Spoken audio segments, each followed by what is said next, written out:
Hello foodies, welcome back to Merin's kitchen recipes. ഇന്ന് നമ്മൾ ചെയ്യാൻ പോകുന്നത് ഈത്തപ്പഴം വെച്ചിട്ടുള്ളൊരു പലഹാരമാണ്. നല്ല മധുരവും സോഫ്റ്റ് ആയിട്ടുള്ള നല്ലൊരു പലഹാരം.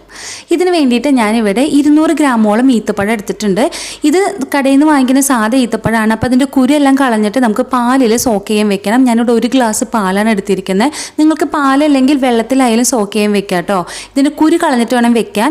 അങ്ങനെ അത് അരമണിക്കൂർ കഴിയുമ്പോഴേക്കും നന്നായിട്ട് സോക്കായി വരും. അങ്ങനെ വന്നു കഴിഞ്ഞാൽ നമുക്ക് മിക്സിയുടെ ജാറിനകത്തിട്ട് അടിച്ചെടുക്കാം. ഇതുപോലെ നല്ല പേസ്റ്റ് ആക്കിയിട്ട് അടിച്ചെടുക്കണം.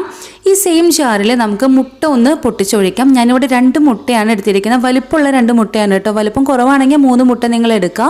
ഇതിനകത്തോട്ട് നമുക്ക് കുറച്ച് മധുരം ചേർത്ത് കൊടുക്കാം, പഞ്ചസാര ചേർത്ത് കൊടുക്കുക. അധികമൊന്നും വേണ്ട കേട്ടോ, കുറച്ച് മതി. കാരണം ഈത്തപ്പഴത്തിന് ഓൾറെഡി മധുരം ഉള്ളതല്ലേ. ഇനി നന്നായിട്ട് അടിച്ചെടുക്കുക.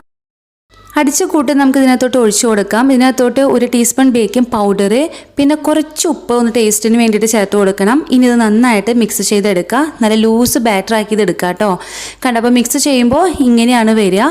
ഇതിനകത്തോട്ട് നമുക്ക് മൈദ ചേർത്ത് കൊടുക്കാം. ഏകദേശം 1 കപ്പ് മൈദയാണ് എടുത്തിരിക്കുന്നത്. അതിൻ്റെ പകുതി നമുക്ക് ആദ്യം ചേർത്ത് കൊടുത്തിട്ട് ഇത് നന്നായിട്ട് മിക്സ് ചെയ്തെടുക്കാം. അതിനുശേഷം ബാക്കിയുള്ള മൈദയും കൂടി നമുക്ക് ചേർത്ത് കൊടുക്കാം. ബാക്കിയുള്ളത് ഞാൻ ചേർത്ത് കൊടുത്തിട്ട് നന്നായിട്ട് മിക്സാക്കി എടുക്കേണ്ടത്. നിങ്ങൾ എടുക്കുമ്പോൾ 1 കപ്പ് മൈദ പോരാന്നുണ്ടെങ്കിൽ പിന്നെ നിങ്ങൾക്ക് ചേർത്ത് കൊടുക്കാം. അന്നേരം നമ്മൾ സാധാ കേക്കിനൊക്കെ എടുക്കുന്ന ഒരു ബാറ്റർ ഉണ്ടല്ലോ, ആ ഒരു കൺസിസ്റ്റൻസിയിൽ വേണം ഇത് എടുക്കാനായിട്ട്. ഞാനിവിടെ ഈ ഒരു സോസ് പാനിലാണ് ചെയ്യുന്നത്. അപ്പോൾ ഓൾറെഡി ഒരു ബട്ടർ പേപ്പർ വെച്ച് ഓയിലൊക്കെ സ്പ്രെഡ് ചെയ്ത് വെച്ചിട്ടുണ്ട്. ഇതിനകത്തോട്ട് നമുക്കിത് ഒഴിച്ചു കൊടുക്കാം. ഇനി നന്നായിട്ടൊന്ന് ടാപ്പ് ചെയ്ത് കൊടുക്കാം കേട്ടോ. ഞാനിവിടെ ഒരു ദോശക്കല്ല് പ്രീ ഹീറ്റ് ചെയ്യാൻ വെച്ചിട്ടുണ്ട്. 10 മിനിറ്റ് മീഡിയം ഫ്ലെയിമിലിട്ട് പ്രീ ഹീറ്റ് ചെയ്യാൻ വെച്ചതാണ്. അതിൻ്റെ മുകളിലോട്ട് ഞാൻ ഈ സോസ് പാൻ ചേർത്ത് കൊടുക്കുന്നുണ്ട്.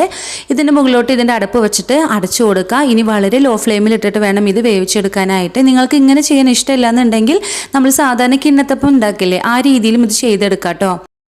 ഇനി നമുക്കിത് വെന്തോന്ന് നോക്കാം. ഞാൻ മുന്നൊരു പ്രാവശ്യം നോക്കി. ആ സമയത്ത് ഇത് വീർത്ത് വരുന്ന സമയത്താണ് ഞാൻ നോക്കിയത്. അപ്പോൾ ആയിട്ടുണ്ടായിരുന്നില്ല. ഇപ്പോഴും ആയിട്ടില്ല. ഇനി നമുക്ക് ഇത് വേവുന്നത് വരെ ഒന്ന് റെഡിയാക്കി എടുക്കുക.